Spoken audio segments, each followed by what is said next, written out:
తీసుకురాబోతున్నామంటూ ఇప్పటికే కాంగ్రెస్ ప్రభుత్వం ప్రకటించింది. గతంలో ధర్నీ ద్వారా ఎన్నో సమస్యలు ఏర్పడుతూ ఉండేవి, రైతులు చాలా ఇబ్బందులు ఎదుర్కొన్నారని. ఈసారి అటువంటి సమస్యలు లేకుండా పూర్తిగా ప్రక్షాళన చేసి మాడిఫై చేసిన తర్వాత ఈ భూమాత పోర్టల్ను తీసుకురాబోతా ఉన్నాము. పూర్తి స్థాయిలో ఇక్కడ మార్డీలకు సంబంధించి ఎక్కడ కంప్లైంట్ చేసినా, ఏ రకంగా చేసినా సరే సమస్యల పరిష్కారానికి సంబంధించి ఈజీ అవుతుంది, సులభతరం అవుతుందంటూ చెప్తున్నారు. అలాగే ట్రైబ్యునల్లో కూడా ఉండబోతా ఉన్నాయి. మరొక వైపున గ్రామకంఠం భూములకు సంబంధించి కావచ్చు, ఆ తర్వాత వాటికి కూడా విలువ ఉండబోతూ ఉంది. అలాగే రుణాలు కూడా ఉండబోతూ ఉన్నాయి. సాదా బైనామా భూములకు కూడా పరిష్కారం ఉండబోతూ ఉంది. ఇలా రకరకాల అంశాలకు సంబంధించి పూర్తి స్థాయిలో ప్రక్షాళన చేసిన తర్వాత మాత్రమే ఈ భూమాత పోర్టల్ను తీసుకురాబోతున్నాము. దీనికి సంబంధించి చట్ట సవరణ బిల్లును కూడా ప్రవేశపెట్టబోతా ఉన్నారు ఈ శాసనసభ సమావేశాల్లో.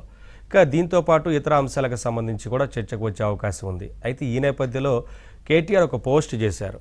ముఖ్యంగా రాష్ట్రం తిరోగమనంలోకి వెళ్తోంది. కాంగ్రెస్ ప్రభుత్వానికి రాష్ట్రాన్ని పాలించడం రావడం లేదు. పూర్తి స్థాయిలో ఇప్పుడు ఇంకా అప్పులు ఎక్కువగా చేసుకుంటూ వెళ్తున్నారు. గతంలో మా గురించి అప్పుల గురించి మాట్లాడారు, కానీ పూర్తి స్థాయిలో ఇవాళ రాష్ట్రం పరిస్థితి ఏ విధంగా ఉందో అందరూ అర్థం చేసుకోవాలంటూ చాలా అంశాలకు సంబంధించి పొందుపరుస్తూ ఒక పోస్ట్ చేశారు. ఈ పోస్ట్కి కూడా కాంగ్రెస్ నేతలు అయితే కౌంటర్ ఇచ్చారు. పూర్తిగా గత 5 ఏళ్ల కాలంలో ఏం జరిగింది, రాష్ట్రంలో ఏం అభివృద్ధి జరిగింది, ఏం జరిగింది అనేది ప్రజలే అర్థం చేసుకున్నారు. ఇప్పుడు కూడా ప్రజలు గమనిస్తున్నారంటూ కాంగ్రెస్ పార్టీ చాలా అంశాలకు సంబంధించి మాట్లాడుతూ కౌంటర్ ఇచ్చే ప్రయత్నం చేశారు. ఇక ఉప ముఖ్యమంత్రి బట్టి విక్రమార్క నిన్న మాట్లాడుతూ పూర్తి స్థాయిలో రాష్ట్రానికి సంబంధించి ఆర్థిక పరిస్థితికి సంబంధించి మాట్లాడారు. గత ప్రభుత్వం 7 లక్షల కోట్లకు పైగా అప్పుల పాలు చేసింది రాష్ట్రాన్ని.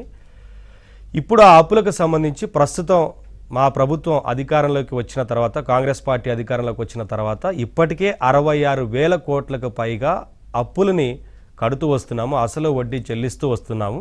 గత ప్రభుత్వం కేవలం అప్పులు చేసింది వాళ్ళు దోచుకోవడం కోసం మాత్రమే, కానీ ప్రస్తుత ప్రభుత్వం ప్రజల కోసం కొంతవరకు అప్పులు చేయాల్సి వస్తుంది. పైగా గత ప్రభుత్వం చేసిన అప్పులకు వడ్డీలు కట్టడానికే సరిపోతుంది మొత్తం అంటూ ఆర్థిక మంత్రి మాట్లాడారు. అలాగే చాలా అంశాలకు సంబంధించి మాట్లాడారు. ముఖ్యంగా ఇక్కడ రైతు కూలీలకు, వ్యవసాయ కూలీలకు ఏటా 12,000 సాయం అందించబోతున్నారు. 2 విడతలుగా, అంటే 6 నెలలకు ఒకసారి 6,000 చొప్పున విడుదల చేయబోతున్నామంటూ ప్రకటించారు. అలాగే రైతు భరోసా కింద పెట్టుబడి సాయం కూడా అందించబోతున్నాము. వచ్చే సంక్రాంతి నాటికి ఆ రోజు నుంచి ప్రారంభించబోతున్నామంటూ చెప్పారు. ఇప్పటికే ఈ నెల 28వ తేదీ నుంచి రైతు కూలీలకు, అంటే వ్యవసాయ కూలీలకు ఆ సాయాన్ని ప్రకటించబోతున్నాము. వచ్చే సంక్రాంతి నుంచి రైతు భరోసా కింద పెట్టుబడి సాయాన్ని కూడా అందించబోతున్నాము. ఇప్పటికే రుణమాఫీ కూడా చేశాము. ఇలాగే రైతులకు సంబంధించి పూర్తి స్థాయిలో 50,000 కోట్లు ఖర్చు చేశాము అన్నదాతల కోసం అంటూ ప్రకటించారు.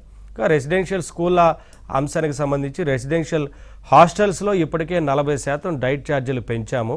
ఎక్కడో కూడా పరిస్థితి అంతా బాగానే ఉంది, అన్నీ కూడా పర్యవేక్షణ జరుగుతూ ఉంది. ఎప్పటికప్పుడు ప్రభుత్వం ఈ అంశంలో చాలా సీరియస్గా ఉంది అంటూ ప్రకటిస్తున్నప్పటికీ బీఆర్ఎస్ పార్టీ ఎందుకు విమర్శలు చేస్తున్నారు, అనవసరపు రాద్ధాంతం చేస్తున్నారు, కావాలని బీఆర్ఎస్ నేతలు దుష్ప్రచారం చేసే ప్రయత్నం చేస్తున్నారంటూ ఉప ముఖ్యమంత్రి బట్టి విక్రమార్క మాట్లాడుతూ వచ్చారు. ఇలా చాలా అంశాలు ఉన్నాయి. ఇంకా గత బీఆర్ఎస్ పాలనలో ఇరిగేషన్ కావచ్చు, R&B అంశం తీసుకున్న, పంచాయతీరాజ్ తీసుకున్న, ఫీజు రియంబర్స్మెంటు, కాంట్రాక్టర్లకు చెల్లించాల్సిన బకాయిల విషయంలో పెద్ద ఎత్తున 40,000 కోట్లకు పైగా చెల్లించకుండా వెళ్ళిపోయారు. ఆ బకాయిలన్నీ కూడా ప్రస్తుత ప్రభుత్వం చెల్లించిందంటూ ఉప ముఖ్యమంత్రి మాట్లాడారు. ఇదొక అంశం.